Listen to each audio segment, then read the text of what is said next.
Assalamualaikum warahmatullahi wabarakatuh. Di video kali ini saya akan membahas lagi seputar aplikasi pinjaman online. Nah, di kesempatan kali ini saya akan membahas tentang penyebab debt collector lapangan dari aplikasi pinjaman online tidak pernah datang ke rumah nasabah yang mengalami keterlambatan atau gagal bayar.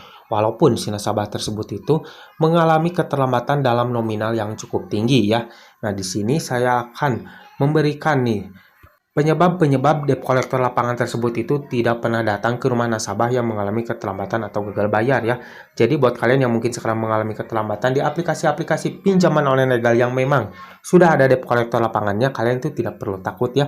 Kalian akan dikunjungi oleh debt collector lapangan, dan jikalau mungkin kalian mendapatkan ciri-ciri seperti yang akan saya sebutkan kali ini, kemungkinan si debt collector lapangan tersebut itu tidak akan pernah datang ke rumah kalian. Lalu apa saja nih penyebab debt collector lapangan ini tidak pernah datang ke rumah nasabah yang memang sudah mengalami keterlambatan dalam waktu yang cukup lama? Untuk lebih jelasnya simak video ini sampai habis.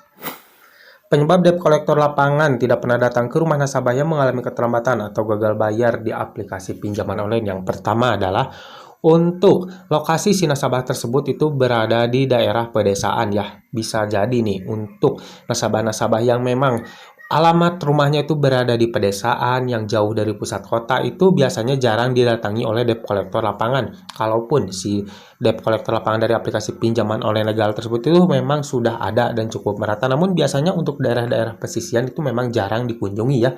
Walaupun tagihan kalian itu bisa dibilang cukup tinggi, tapi tidak menutup kemungkinan juga ya si debt collector lapangan tersebut itu tidak akan pernah datang ke rumah kalian ya, karena dari lokasi itu juga bisa menentukan dan bisa menjadi penyebab si debt collector lapangan itu tidak akan pernah datang ke rumah kalian ya, karena memang tuh yang sering dikunjungi biasanya di daerah-daerah pusat kota ataupun juga di daerah-daerah pusat kota besar yang memang mudah dijangkau oleh si debt collector lapangan tersebut. Kalau memang di daerah-daerah pesisian yang memang jauh dari pusat kota, jauh dari akses jalan raya, biasanya jarang debt collector lapangan tersebut itu datang ke rumah nasabah yang beralamat di alamat tersebut ya. Yang selanjutnya adalah total tagihan kalian kecil ya. Kalau mungkin untuk tagihan kalian di aplikasi pinjaman online tersebut itu nominalnya masih di bawah 1 juta, itu juga biasanya jarang dikunjungi oleh debt collector lapangan ya. Kecuali kalau mungkin di daerah kalian itu banyak juga nasabah-nasabah yang gagal bayar di aplikasi yang sama, sudah dipastikan itu akan kemungkinan ya dikunjungi. Jadi dari pihak debt collector lapangan itu akan sekalian mengunjungi rumah kalian.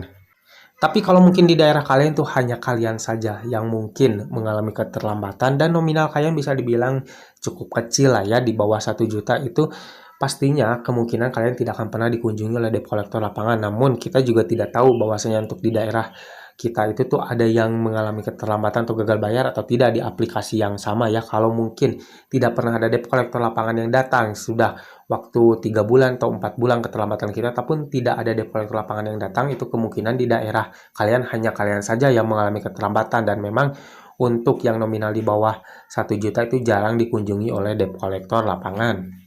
Yang selanjutnya adalah untuk debt collector lapangannya tuh masih random atau dalam arti masih sedikit. Ya memang untuk aplikasi pinjaman online yang debt collector lapangannya masih random atau belum merata, itu memang jarang ya mengunjungi rumah nasabah-nasabah yang mengalami keterlambatan. Jadi mereka hanya tersebar di daerah-daerah pusat kota saja ya. Bisa dibilang seperti di daerah Jabodetabek biasanya untuk aplikasi-aplikasi pinjaman online legal yang memang baru memiliki debt collector lapangan dan untuk keberadaannya masih random atau belum merata, biasanya mereka akan mendahulukan dulu di daerah-daerah pusat kota besar, yakni di daerah Jabodetabek ya. Kalaupun ada di luar Jabodetabek, sudah dipastikan juga itu di daerah-daerah pusat kota besarnya ya, jarang yang ada di wilayah-wilayah lainnya. Itu adalah penyebab selanjutnya ya, untuk debt collector lapangannya masih random atau belum merata. Nah, yang terakhir adalah ini bisa saja nih terjadi ya, jikalau memang tidak ada debt collector lapangan yang datang ke rumah, biasanya dari pihak si nasabah tersebut itu tidak pernah merespon apapun ketika dihubungi oleh pihak DC online. Nah, bagi kalian yang mungkin tidak pernah menghubungi atau tidak pernah membalas pesan-pesan WhatsApp atau mengangkat telepon dari mereka, ini bisa saja nih debt collector lapangan itu tidak datang ke rumah kalian, karena memang ya dari pihak DC aplikasi pinjaman online pastinya akan memprioritaskan nasabah-nasabah yang selalu merespon ketika mereka hubungi. Nah, bagi nasabah-nasabah yang memang jarang merespon atau tidak pernah sama sekali merespon pesan-pesan yang selalu dikirimkan oleh para DC pinjaman online, itu biasanya jarang di dikunjungi oleh debt collector lapangan ya. Jadi mereka itu akan mendahulukan dulu nasabah-nasabah yang memang selalu merespon ketika mereka hubungi ya, mau itu melalui pesan WhatsApp ataupun melalui telepon. Jadi buat kalian yang memang sudah tidak sanggup membayar atau sudah tidak bisa membayar lagi tagihan kalian di aplikasi pinjaman online, mulai sekarang kalian berhenti untuk merespon apapun yang dikirimkan oleh mereka melalui pesan WhatsApp maupun telepon ya.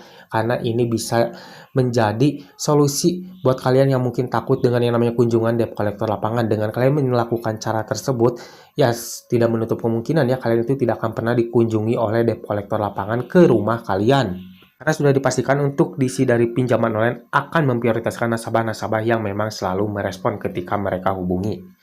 Nah guys, inilah dia penyebab-penyebab debt collector lapangan dari aplikasi pinjaman online legal tidak pernah datang ke rumah nasabah yang mengalami keterlambatan atau gagal bayar ya.